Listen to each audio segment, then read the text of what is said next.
치유의 기적이라고 하는 제목을 가지고 하나님의 말씀을 전해드리고자 합니다. 이번 주간은 우리나라 고유의 명절 설이 들어가 있는 주간입니다. 아마도 많은 사람들이 고향에 다녀오고자 하는 계획을 하고 있지 않을까라는 생각을 해보게 됩니다. 목회자로서의 이번 명절을 어떻게 지내는 것이 좋을까라고 하는 묵상 중에 무엇보다도 회복하는 명절이 되었으면 좋겠다라는 것을 묵상해 본 바가 있습니다. 무엇보다도 하나님의 사람인 우리들이 거하고 있는 그곳에 하나님의 은혜가 머문다면 그것처럼 더 좋은 일이 없는 것이죠. 그러면 어떤 부분에서 하나님의 은혜가 임하기를 원하십니까? 몸이 아프고 연약한 자에게는 병든 그 모습이 치유받는 모습이 아닐까라는 생각도 해보는 것입니다. 회복이라고 표현할 수가 있는 것이죠. 어떤 경우에는 부모님과 그리고 이 자식들과의 그 관계가 좋지 못한 모습이 있었다고 한다면 이번 명절을 통해서 그것도 관계 회복이 된다면 참으로 좋으리라라는 생각도 해보게 됩니다. 더더욱이 영적인 질서가 잡혀있지 않는 부분이 있다고 한다면 이번 명절을 통해서도 우리가 영적인 질서를 잡아가면 좋으리라라는 생각도 해보는 그런 모습을 갖게 되는 것입니다. 저는 사랑하신 여러분들 모두가 다 이번 명절날 회복의 은혜를 경험하시기를 주님의 이름으로 축원합니다. 오늘 본문은 이와 유사한 모습을 보여주고 있습니다. 하나님의 사람인 베드로가 복음을 전하다가 루다라고 하는 지역에 가게 됩니다. 그런데 그곳에서 애니야라고 하는 사람을 만나게 된 것이죠. 애니야의 상황을 오늘 성경은 이렇게 기록을 합니다. 다 같이 33절을 읽어보겠습니다. 시작. 거기서 애니야라 하는 사람을 만나매 그는 중풍병으로 침상 위에 누운 지 8해라. 아멘. 여기 보니까 이 베드로가 이 루다라고 하는 지역에 갔더니 거기서 누구를 만나느냐? 애니야라고 하는 사람을 만났다는 것입니다. 그런데 이 애니야의 상황이 어떠하냐? 병들었다는 것입니다. 중풍병으로 어려움을 당하고 있는 것입니다. 그것도 1년, 2년이 아니라 8해라고 표현합니다. 8년 동안이나 침상에 누워 있었다라고 표현해주고 있는 것입니다. 그렇다면 한번 생각해 보시길 바랍니다. 반년 동안이나 이 침상에 누워 있었다고 한다면 냄새가 날 것이고 그리고 사람들이 이 사람을 가까이 하지도 않으려고 하는 그런 모습이 있었을 것입니다. 좀 더 쉽게 말씀드리게 되면 병이 들므로 인하여서 이 사람의 질서, 삶의 질서가 무너졌다라고 하는 것입니다. 활동을 제대로 하지 못하니까 무너질 수밖에 없고 사람들과의 관계도 좋지 못한 모습이 일어날 수밖에 없더라라고 하는 것입니다. 하지만 놀라운 것은 베드로가 이 애니야에게 다가와 가지고 그리고 그를 고쳐 주었다라고 하는 것이 오늘 본문 속에 잘 기록되어 있는 것 아니겠습니까? 그래서 하나님은 하나님의 사람이라 할 수 있는 베드로를 사용하시는 그런 모습들이 일어난 것 아니겠습니까? 그 하나님은 오늘 동일하게 우리들도 사용하기를 기뻐하시더라라고 하는 것입니다. 저는 이 말씀을 중심으로 해서 3가지 주제를 통해 말씀을 전해드리고자 합니다. 첫째, 치유의 기적은 어떻게 이루어졌을까요? 둘째, 치유의 기적의 결과는 무엇일까? 그리고 셋째, 나의 남은 인생을 어떻게 살아야만이 하나님의 기적을 체험하면서 살아갈 수 있을까에 대해서 말씀을 전해드리고자 합니다. 우리가 너무나도 잘 알듯이 세상에 살고 있는 모든 사람들은 다 영적인 존재라고 표현을 할 수가 있을 듯합니다. 영적인 존재는 이 세상에 셋밖에 없습니다. 하나님의 영과 그리고 두 번째는 마귀의 영과 그리고 세 번째는 사람의 영인 것입니다. 사람의 영이 하나님께 합치가 되면 성도가 되는 것이고 귀신에게 합치가 되면 바로 신접한 자가 되더라라고 하는 것입니다. 그런 거로 내 영이 하나님과 합치되어 있는 것에 우리는 감사한 모습을 가질 수밖에 없는 것입니다. 영적인 존재는 동물은 없습니다. 아무리 동물이 교회에서 또는 그 외에 다른 우상 섬기는 장소에서 지낸다고 해서 귀신에게 절한다든지 하나님께 예배한다든지 그런 모습들은 동물은 갖지를 못합니다. 이유가 뭐냐면 영적인 존재가 아니기 때문에 그러하더라라고 하는 겁니다. 동물은 항상 본능적으로 활동을 하지 그렇게 영적인 존재가 아니기 때문에 이 제사를 지낸다든지 예배를 드린다든지 그런 모습이 없다라고 하는 것입니다.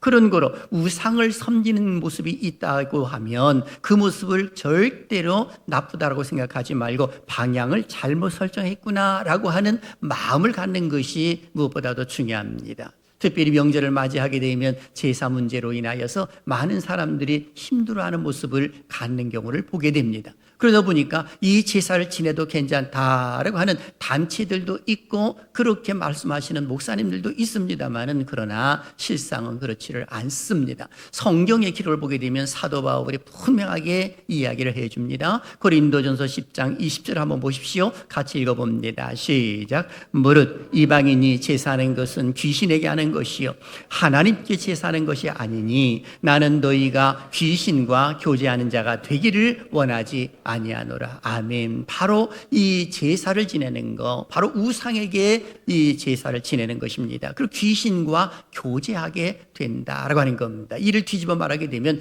예배를 드린다고 하는 그 자체는 하나님과 영적인 교제가 이루어진다라고도 표현할 수가 있는 것입니다. 그러다 보니까 명절을 맞이해가지고 의외로 많은 사람들은 회귀하는 모습들도 가끔은 일어납니다. 회개라고 하는 모습은 옛 모습으로 돌아간다는 것이지요. 그러다 보니까 제사를 지내고 식구들을 만나다 보니까는 이 기독교인은 나밖에 없는 그 모습 가운데서 거기에 눌려가지고 회개해버리는 그런 모습이 있는 경우도 가끔은 있습니다. 절대로 그런 모습을 가져서는 안 됩니다. 나 혼자 예수를 믿는다 하더라도 자기 자신의 정체성을 확인해야지요. 나는 기독교인이요 하나님의 사람이요 하나님이 나를 이곳에 보내셨구나라고 하는 믿음의 확신 갖고 사는 것이 무엇보다도 중요한 것입니다. 이런 의식을 가지고 있던 사람이 누구냐라고 했을 때 바로 베드로라고 말할 수가 있는 겁니다. 바로 베드로는 오순절 성령 강림 사건을 경험한 장본인이 아니겠습니까? 사도행전 2장 속에 잘 기록이 되어 있습니다.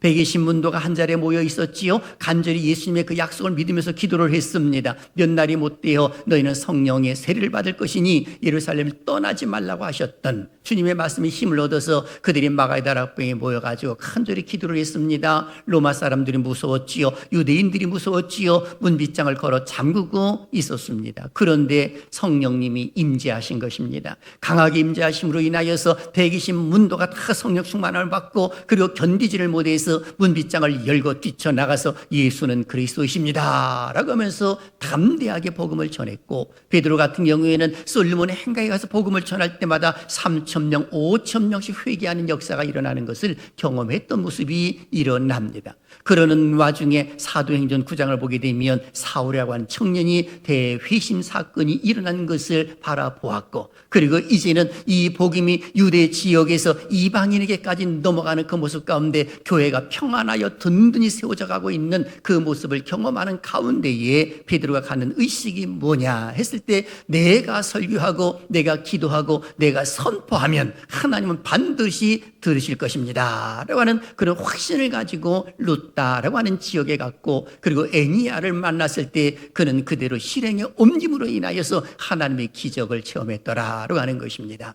그렇다면 첫 번째 질문으로 넘어가 봅니다. 주위의 기적은 어떻게 이루어졌을까요? 바로 세 가지를 저는 보았습니다. 첫째, 만남이 있었습니다. 오늘 여기 32절과 33절 중반절을 보게 되면 그때에 베드로가 사방으로 두루 다니다가 룻다에 사는 성도들에게도 내려갔더니 거기서 에니아라 하는 사람을 만나매라고 성경은 기록을 해놓고 있습니다. 한 곳에 머물지 아니하고 두루두루 다니면서 복음을 전하는 것이죠. 이유가 뭐예요? 하나님 나를 쓰고 계신다는 믿음의 확신 때문에 그런 겁니다. 그리고 룻다에 사는 성도들에게도 내려갔고요. 그리고 거기서 에니아라고 하는 사람을 만난 겁니다. 만남이 이 정도로 중요한 것입니다. 베드로와 에니아의 만남, 바로 기적을 이끌어내는 첫 번째 요소가 된 것입니다. 만나지 않으면 기적도 일어날 수가 없는 것이죠. 그런 거로 이 만남은 참으로 소중함을 성경 속에서는 기록을 해놓고 있습니다. 예를 들면 사도행전 10장을 보게 되면 베드로와 고넬료와의 만남을 우리는 잘 압니다. 고넬료는 로마의 백부장이지요. 이방인입니다. 그런데 베드로가 그 가정을 방문함으로 인하여서 말씀을 전하고 온 가족들이 구원받는 하나님의 기적의 역사가 일어났던 것을 보게 됩니다. 그 정도로 만남이라고 하는 것이 중요합니다. 그리고 두 번째는 예수 그리스도의 이름이 있었다는 것이지요. 오늘 보면 34절은 이렇게 기록을 합니다. 같이요. 시작. 베드로가 이르되 에니야야 예수 그리스도께서 너를 낫게 하시니 일어나 내 자리를 정돈하라 한데 곧 일어나니 아멘. 여기 보게 되면 베드로가 지금 하는 말을 보십시오. 에니야야 예수 그리스도께서 너를 낫게 하시니 라고 이렇게 기록을 해놓고 있습니다. 여기 낫게 하시니란 말씀을 주목해 보시길 바랍니다. 예수 그리스도께서 너를 낫게 하시니. 그런데 이 낫게 하시니라고 하는 말을 원어를 보게 되면 현재형으로 썼거든요. 미래형으로 쓰지를 않았습니다. 그렇다면 베드로의 믿음이 어떠한가를 우리는 알게 되는 것입니다. 지금 이 순간 즉시 일어날 것임을 지금 베드로는 확신하고 있으면서 너를 낫게 하신다라고 이렇게 선포를 해놓고 일어나는 겁니다. 아직 일어나지 않았지요. 병상에 누워 있습니다. 8년 동안이나 이 냄새나는 자리에 머물러 있는 이 에니야를 향하여서 지금 낫게 하시니 하면서 현재형을 쓰면서 지금 즉시라고 하는 것을 말하고 있습니다. 미래형을 쓰지를 않은 것입니다. 바로 이것이 베드로가 가지고 있었던 믿음입니다. 예수 그리스도께서 너를 낫게 하신다. 바로 주님의 이름이 드러나 있더라라고 하는 겁니다. 그리고 세 번째는 내 자리를 정돈하라고 말합니다. 34절 중반절 다시 한번 보십시오. 일어나 내 자리를 정돈하라 하는데 곧 일어나니 라고 성경은 기록을 해놓고 있습니다. 그런데 이 말씀도 보게 되면 베드로가 에니야를 향하여서 부탁하지를 않습니다. 명령형으로 되어 있습니다. 원어를 보게 되면 일어나라 그리고 정돈하라. 이것은 명령이지 결코 부탁이 아니고 요청도 아닌 것입니다. 일어나라 정돈하라 하면서 명령을 내렸을 때에 에니야가 그대로 순종을 하면서 일어났다라고 성경은 기록을 해놓고 있는 것입니다. 그러면서 내 자리를 정돈하라 했을 때 여기서 자리라고 하는 말은 지금 여기 나와 있는 침상이나 요를 가리켜서 말할 수도 있겠지만 이 원어적인 모습을 조금 이렇게 해석을 해본다면 내 자리를 정돈하라라고 하는 것을 원문으로 지극하면 이렇게 됩니다. 내 자신을 위해 준비하라 이런 말이 되는 겁니다. 내 자신을 위해서 준비하라. 무엇을 포함할까요? 여기면 지금 나와 있는 요뿐만이 아니라 앞으로 네가 먹어야 할 식사까지도 다 준비하라라고 하는 것을 알려주고 있는 것입니다. 놀랍게도 에니야는 순종을 함으로 인하여서 일어났다라고 성경은 기록을 해놓고 있습니다. 그렇습니다. 베드로는 에니야를 치유하는 과정 속에서 기적을 베풀어 주셨습니다. 그 일어난 과정을 보게 되면 세 가지를 강조해주고 있습니다. 베드로와 에니야의 만남이 있었고 예수 그리스도의 이름이 드러나 있고 그리고 내 자리를 정돈하라고 하는 명령이 있었을 때에 순종했습니다. 여기서 놀라운 이 기적이 일어난 것입니다. 그렇다면 오늘 우리는 어떠합니까? 먼저 우리는 나의 정체성을 확인할 줄 알아야 합니다. 우리는 누군가, 나는 누구인가 라고 하는 것을 분명히 알고 있어야 합니다. 묻습니다. 예수 그리스도를 나의 구세주로 영접하셨습니까? 아멘. 그렇다면 우리는 하나님의 자녀요 하나님의 백성이라고 말할 수가 있는 것입니다. 그렇다면 하나님이 나를 택하셨고 오늘 예배를 드리고 우리를 고향으로 또는 만나는 사람들이 있으면 그쪽으로 보내실 가능성이 있는 것입니다. 만나야지요. 만나가지고 베드로가 사명이 있었던 것처럼 우리들도 사명이 있는 것입니다. 어머니 아버지가 예수를 믿지 아니하게 되면 마음속이라도 이 기도를 하면서 아니면 선포한다든지 아니면 예배를 드린다든지 또 관계가 좋지 못하게 된다면 그런 모습 가운데서 화해하려고 노력하는 모습이 있는 것이 옳은 것입니다. 사랑하는 사람이 건강한 사람일 수도 있고 몸이 아픈 사람일 수도 있을 것입니다. 바로 그때에 우리는 누구의 이름으로 예수 그리스도의 이름을 높이면서 그리고 또한 마음속으로 또는 기도하면서 선포할 줄도 아는 그런 모습이 있는 것이 중요하다라고 하는 겁니다. 이 은혜가 함께 하시기를 주님의 이름으로 축원합니다. 그러면 치유 기적의 결과는 무엇일까요? 오늘 성경 속에 기록된 걸 보게 되면 35절에 이렇게 기록되어 있습니다. 같이요. 시작. 룻다와 사론에 사는 사람들이 다 그를 보고 주께로 돌아오니라. 아멘. 여기 이 말씀 보게 되면 룻다와 사론 이렇게 나와 있지요. 이 룻다라고 하는 지역은 예루살렘에서 약 17km 정도 떨어져 있는 지역의 변방이지요. 사론도 역시 변방입니다. 그러다 보니까는 지금 여기 잘 보면 룻다와 사론에 사는 사람들이 다 그를 보고 라고 이렇게 표현했거든요. 그가 누굽니까? 에니야입니다. 에니야가 치유받은 걸 본 것입니다. 그것을 보면서 그들이 어디로 돌아왔느냐? 주께로 돌아오니라. 성경은 기록을 해놓고 있습니다. 베드로의 설교를 듣고 베드로의 훌륭한 메시지를 듣고 그들이 주님께로 돌아온 것이 아니라 바로 지금 애니야의 치유받는 그 모습을 보면서 그들이 주님께로 돌아왔다라고 기록을 해놓고 있습니다. 이것이 삶으로서의 드러냈다는 겁니다. 애니야는 삶으로서 그대로 드러낸 것이지요. 바로 나를 치유해 주신 분은 베드로가 아니라 예수 그리스도라고 하는 그 사실을 드러낸 것입니다. 드러내는 모습 가운데 많은 사람들이 주님께로 돌아왔다라고 기록을 해놓고 있는 겁니다. 오늘 우리에게 참으로 중요한 교훈을 줍니다. 교회 안에서만 예배가 아니라 삶으로서의 그 예배를 드리는 것이 무엇보다 중요한 거죠. 그래서 우리 주님께서는 너희는 세상의 소금이다, 너희는 세상의 빛이다, 너희 착한 행실을 많은 사람들에게 보여 너희가 내 제자인 것을 알게 하라 하시면서 이 산상수훈에서 말씀하시는 그런 모습들이 일어났던 것입니다. 바로 오늘 우리도 똑같은 것이죠. 예수를 믿는 믿음의 사람들이 믿는 자와 믿지 아니하는 자와 똑같은 모습을 가지고 있다가 한번 생각해 보십시오. 누가 예수 그리스도를 믿겠습니까? 저 사람처럼 믿는다면 나는 교회 안 갈 거야 라는 그런 모습들도 있을 가능성 도 있는 것입니다. 그 정도로 우리는 나이가 중요한 위치에 있다는 것을 잊어서는 안 되는 겁니다. 한 사람의 삶 속에 나타난 하나님의 능력은 그 어떤 설교나 가르침보다도 더 큰 힘을 발휘할 수가 있는 겁니다. 실제로 우리나라에도 복음이 증거될 때를 여러분 생각해 보십시오.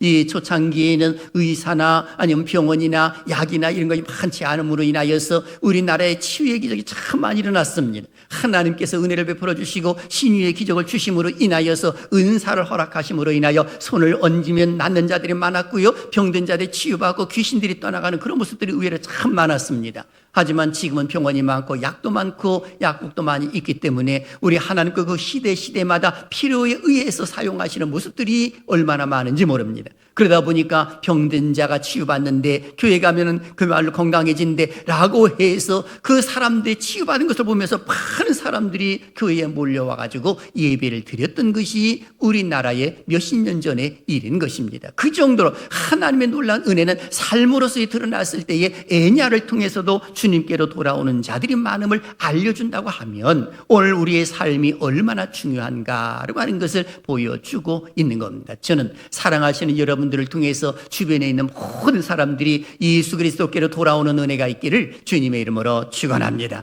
그렇게 될 줄로 믿습니다. 그런 거로 우리의 남은 인생 어떻게 사는 것이 오냐 했을 때 우리의 삶의 자세에 대해서 두 가지를 생각해 봅니다. 그 첫째는 하나님의 사람과의 만남을 소중히 여기자라고 하는 것입니다. 여러분, 하나님의 사람이라고 말을 했을 때에 목회자만 일컬어 말하는 것이 아닙니다. 주의 종이라고 말했을 때는 우리 성도들 모두를 일컬어 말할 수도 있는 겁니다. 이유가 뭘까요? 우리는 다 만인 제사장직을 맡고 있기 때문에 그런 것입니다. 너희는 택한 족속이요 왕 같은 제사장들이요 그의 나라요 그의 소유된 백성이라고 베드로전서 2장 9절에 분명히 말씀해 주고 있는 겁니다. 그런 거로 하나님의 사람과의 그 만남, 너무 소중한 것을 내가 알고 있는 것이 중요한 것이죠. 베드로는 이 사실을 알았어요. 나는 하나님의 사람이요 성령의 충만함으로 하나님의 역사가 일어날 것을 믿음으로 고백을 하며 애냐를 만난 것이죠. 만나면서 그는 즉각적으로 선포를 하는 그런 모습들이 일어났던 것 아니겠습니까? 그래서 오늘 성경 다시 한번 보십시오. 32절 33절에 베드로가 사방으로 두루다니다가 룻다에 사는 성도들에게도 내려갔더니 거기서 애냐라는 사람을 만남해 하면서 그 만남을 강조해 주고 있습니다.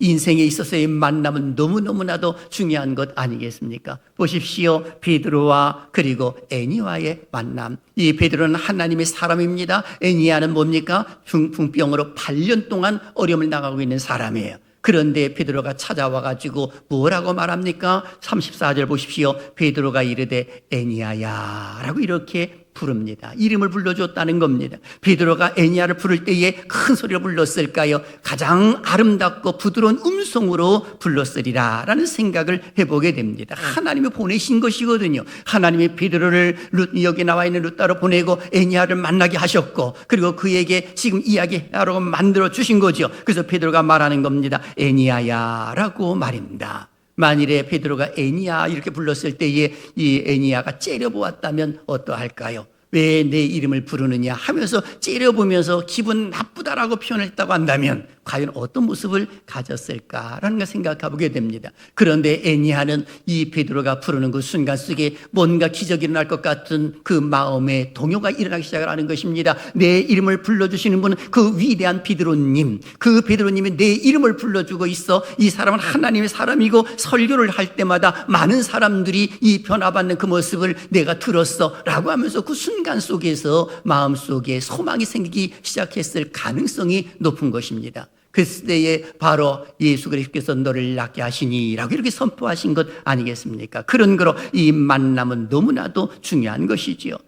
하나님께서 우리들의 만남도 소중히 여기시는데, 위로는 하나님과의 만남이요, 옆으로는 성도들과의 그 만남도 소중히 여겨야 되고, 믿지 아니하는 사람들과의 만남 속에서는 내가 거기에 동화되는 것이 아니라 그분을 내 쪽으로 흡수시킬 줄 아는 그런 자세를 갖는 것이 중요한 것입니다. 잘못 생각하고 있는 사람들은 많은 사람들한테 그냥 흡수되어 버리는 그런 경우도 있는데, 절대로 그런 모습을 가져서는 안 되는 겁니다. 하나님은요, 각 시대마다 사람을 들어 쓰십니다. 쓰시는 모습 가운데 오늘은 누구를 쓰시기를 원하시느냐? 바로 하나님은 우리를 쓰시기를 기뻐하시는 것입니다. 믿으시기를 바랍니다. 하나님 나를 쓰시기를 원하고 계신다는 것이지요. 기억나십니까? 모세 시대 때는 하나님의 권위를 세우시기 위하여 모세를 하나님대로 쓰신 거예요. 하나님의 권위와 그 능력을 드러내시기 위하여 바로왕 앞에서도 10가지 재앙을 내리도록 만드시는 그런 모습들이 일어났던 것 아니겠습니까? 엘리야 시대와 엘리사 시대 때에는 이스라엘에 분명한 증거를 주시기 위하여서 배교와 그리고 이 그야말로 잘못된 길로 빠진 국가를 구하기 위하여서 이 하나님의 그 시대에 맞춰서 그 선지자를 쓰신 겁니다. 예수님 시대 때에는 사도들을 들어 쓰시는 그런 모습이 일어났던 것 아니겠습니까? 그렇다면 오늘은 누구를 쓰실 것이냐라고 하는 겁니다. 우리 주님 말씀하시겠지요. 내가 누구를 보낼까? 그러면 우리는 말해야 되는 것입니다. 주여, 제가 여기 있사오니 제가 가서 복음도 전하고 예수 그리스도의 이름으로 선포하여 그들의 질서를 잡도록 하겠습니다 라고 말입니다. 영적인 질서 잡혀질 줄로 믿습니다. 치유의 역사 일어날 줄로 믿습니다. 만나면 이 정도로 중요한 것입니다. 하나님이 보내시는 거예요. 예를 하나 들을까요? 사도행전 9장을 보십시오. 사울이라고 하는 청년이 은혜의 빛을 받았습니다. 눈이 멀었거든요. 눈이 멀은 그 사울이 더 이상 예수를 믿는 사람을 핍박하지를 못합니다. 잡아가두지도 못하는 거죠. 자기 눈이 어두워졌기 때문에 그런 것입니다. 그런데 놀랍게도 우리 하나님은 그 사울에게 보내는 한 사람이 있었는데, 아나니아라고 하는 사람입니다. 그가 집가에 있으니 너는 가서 그에게 안수해 주어라 라고 말씀을 하십니다. 아나니아는 처음에 거절을 하시죠. 왜 거절할까요? 그는 예수를 믿는 사람을 핍박하고 감옥에 가두는 자입니다. 그가 나를 잡으면 어떻게 합니까? 라고 하면서 반문을 하고 가기를 꺼려합니다. 그런데 하나님 명령이니까 가지요. 여러분 생각해 보십시오. 아나니아를 보내지 아니하고도 얼마든지 사울의 눈을 멀게 하신 하나님은 말씀으로도 그거를 뜨게 하실 수 있는 능력의 하나님이세요. 그런데 굳이 아나니아를 보내는 이유가 뭡니까? 바로 하나님이 사람을 들어 쓰신다는 것을 보여주고 있는 겁니다. 아나니아는 겁이 났지만 그럼에도 불구하고 다가가지고 안수를 해줍니다. 어떤 현상이 일어났을까요? 사도행전 9장 18절 보십시오. 즉시 사울의 눈에서 비늘 같은 것이 벗어져 다시 보게 된지라 일어나 세례를 받고 하면서 하나님의 놀라운 기적의 역사가 일어났다는 그 사실을 성경은 기록을 해놓고 있는 것입니다. 그런 거로 오늘 우리들도 자부심을 가져야 되는 것입니다. 하나님이 나를 보내신다라고 말입니다. 그리고 두 번째 꼭 기억할 것 중에 하나, 예수 그리스도의 이름을 드러내는 삶을 살자라고 하는 겁니다. 다 같이요. 시작. 예수 그리스도의 이름을 드러내는 삶을 살자. 아멘. 오늘 여기 34절 중반절을 다시 한번 보십시오. 애니야야, 예수 그리스도께서 너를 낫게 하시니 일어나 내 자리를 정돈하라 라고 이렇게 표현해주고 있습니다. 이름을 드러낸 것이거든요. 마음속에 두질 않았습니다. 품속에 감춰놓지를 않았습니다. 예수 그리스도께서 라고 표현했습니다. 내가 너를 고쳐준다라고 말한 것도 아닌 것입니다. 예수 그리스도께서 너를 낫게 하실지도 몰라, 이런 말씀도 아닌 것입니다. 확신에 찬 베드로의 명령 속에서 예수 그리스도께서 너를 낫게 하신다라고 말씀해 주고 있는 겁니다. 이것이 바로 베드로의 절대 신앙이라고 말할 수가 있는 겁니다. 오늘 우리가 가져야 할 자세가 바로 이런 것이지요. 예수 그리스도는 낫게 해 주신다, 예수 그리스도께서 해결해 주신다 라고 하는 믿음의 확신을 가지고 절대 신앙을 가지고 기도해 주고 선포하는 것이 중요하다라고 하는 것입니다. 만일에 애니야가 베드로가 이런 말을 했을 때에 아멘 하지 않았다면 어떻게 되었을까요? 그는 치유받지 못할 가능성도 있을 것입니다. 그런데 애니아는요, 그 순간에 아멘 하면서 그 자리에서 즉시로 일어난 것입니다. 이것이 하나님 놀라운 기적이 아니고 뭐가 기적이겠습니까? 그런 거로 오늘 우리도 똑같은 것입니다. 하나님의 말씀에 우리가 아멘 하는 것도 중요하고, 하나님이 나를 치유해 줄 것입니다 라고 하는 것을 선포될 때도 아멘 하는 것도 중요한 겁니다. 머뭇거릴 이유 전혀 없습니다. 하나님의 약속은 얼마든지 그리스도 예수 안에서 아멘이 되나니 이를 통하여 하나님께 영광을 올리게 되느니라고 성경은 기록을 해놓고 있는 겁니다. 하나님께서 사랑하신 여러분들 쓰시는 것에 우리는 감사해야 될 줄로 믿습니다. 그런 거로 여러분, 예수 그리스도의 이름을 드러내는 것입니다. 그것을 선포하는 것입니다. 하나님이 이것을 우리에게 주신 거예요. 여러분, 인생 살다 보게 되면 문이 닫혔을 때에 참으로 힘든 경우가 있잖아요. 저도 제 방에 이렇게 있다가 지난 주간에 있었던 일입니다. 이 옷을 벗어놓고 그리고 이제는 밖으로 나왔어요. 잠깐 나왔는데 문이 걸린 거예요. 이 문이 딱 걸려가지고 들어갈 수가 없는 것입니다. 그러니 이 열쇠가 없으니 들어갈 수가 없어가지고 이 집사님한테 전화했더니 멀리 가 계신다고 그러고, 그러다 보니까 세콤에 있는 거기 회사에 했더니 지금 저 멀리 이 의정부 뭐 끝자락에 있다고 해가지고 가려면 1시간 정도 걸린다는 겁니다. 옷은 벗고 있지, 추위는 모고 있지,